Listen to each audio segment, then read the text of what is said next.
Welcome back. Now we are now going to focus on the SWOT analysis.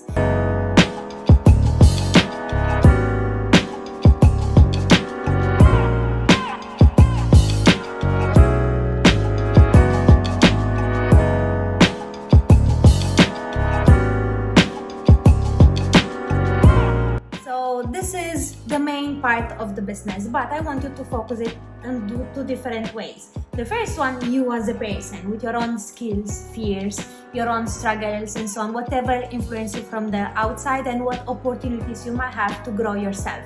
And then I want to do this SWOT analysis for the business as well. So I want you to imagine this like yourself as the heart of the business, and then like a little box where your heart goes inside and makes everything working together. So please do specify if you do the SWOT analysis for yourself as a person, and then if you do it directly to the business. So let's dive right into it. Step 1. What is the SWOT analysis? The SWOT stands for strengths, weaknesses, opportunities, and threats. As an analysis is a technique for assessing these 4 aspects of your business. You can use the SWOT analysis to 1. Make the most of what you got, always to your organization's best advantage. 2. Reduce the chances of failing by understanding what you're lacking and eliminating hazards that would otherwise catch you unexpectedly.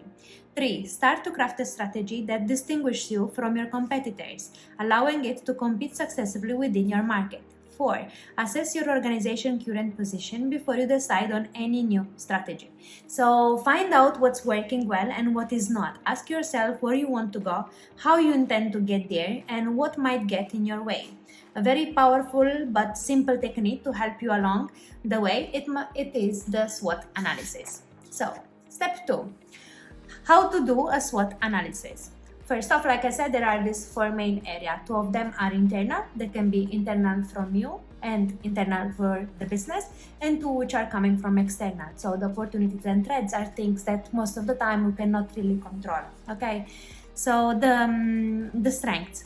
Strengths are things that your organization does particularly well in a way that distinguishes you from your competitors. Your unique selling proposition is what you do best, better than anyone else. This might be in motivation of your staff, access to certain materials, or strong set of manufacturing process. Weaknesses. Now it's a time to consider the organization weaknesses. Please be honest. Weaknesses like strengths are inherited features of your organization. Focus on your people, resources, system, and procedures. Think about what you could improve and the sort of practices you should avoid. What are you lacking of? Okay, so this is an analysis you're doing relating to your strengths and your weaknesses within the business. As well, like I said previously, I wanted to do the same thing related to your own specific character or your own potential. Okay, so what are your strengths as a person and what are your weaknesses? What are your fears as well? Now, opportunities. Opportunities are openings or chances for something positive to happen. What interesting market trends are you aware of, large or small, which could have an impact?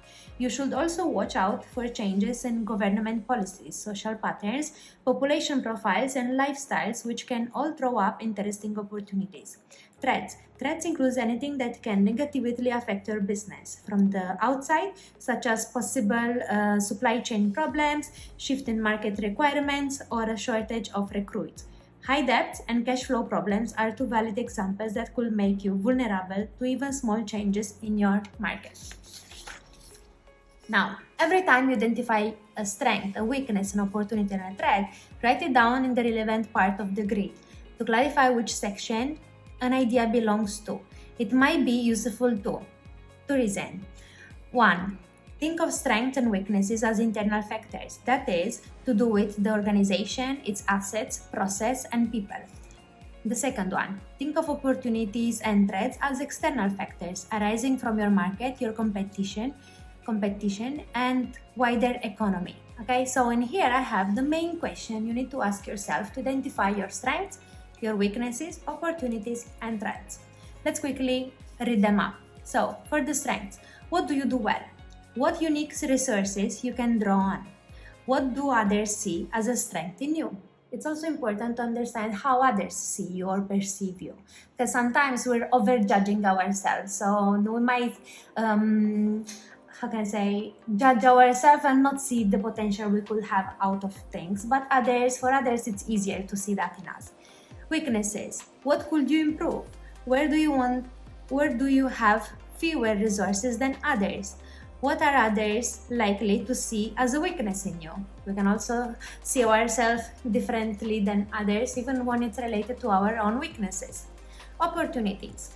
What opportunities are open to you? What trends could you take advantages of?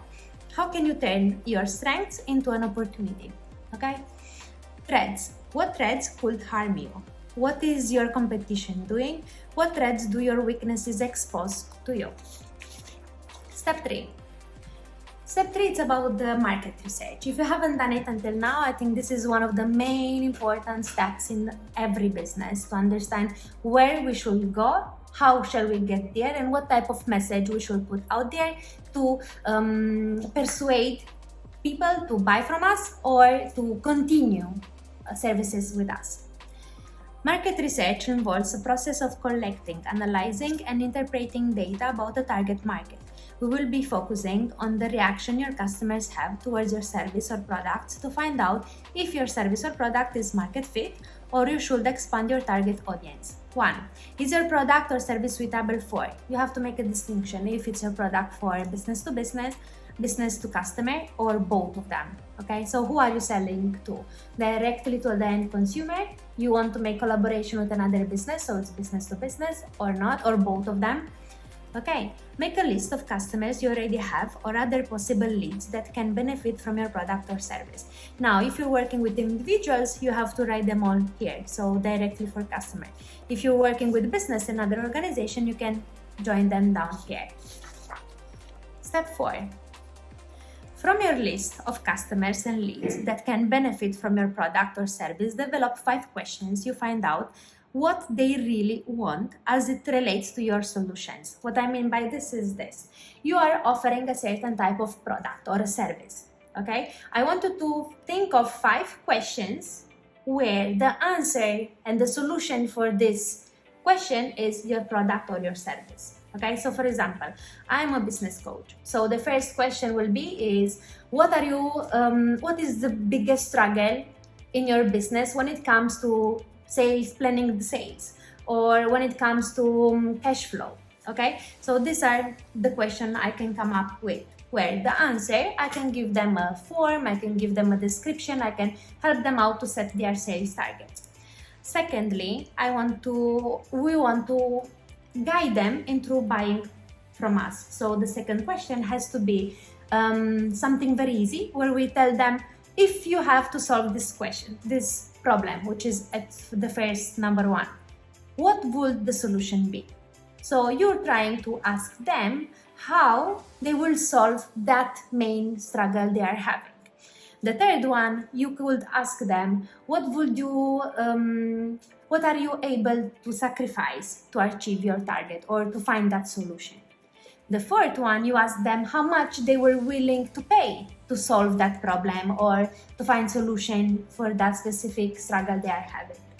And the fifth one, you try to pitch them or to show them or to explain to them what type of product you're having, what are the benefits of your product, and how can your product be the solution to their own struggle. Okay, once you're doing this, using a free service such as Google Form or Typeform, create a survey to your ideal client using the 5 questions from above. After you're creating the form, send the link to all your email lists, business Facebook page, or anywhere else where this prospect client might be. Send it also to all the people that liked your Facebook page so that you can get feedback from those who are already interested in your product or service. Okay, question time. Any idea, like usually in all the presentation we're having this, any idea, any thoughts, any questions you might have, please join them down here. And the next time we're meeting up, either directly on a call, either on the live video, or please send me a message, email, Facebook, Instagram, whatever works for you. So let's wrap it up with a quote. An analysis is the art of creating through destruction. Thank you very much for today, and I see you next time.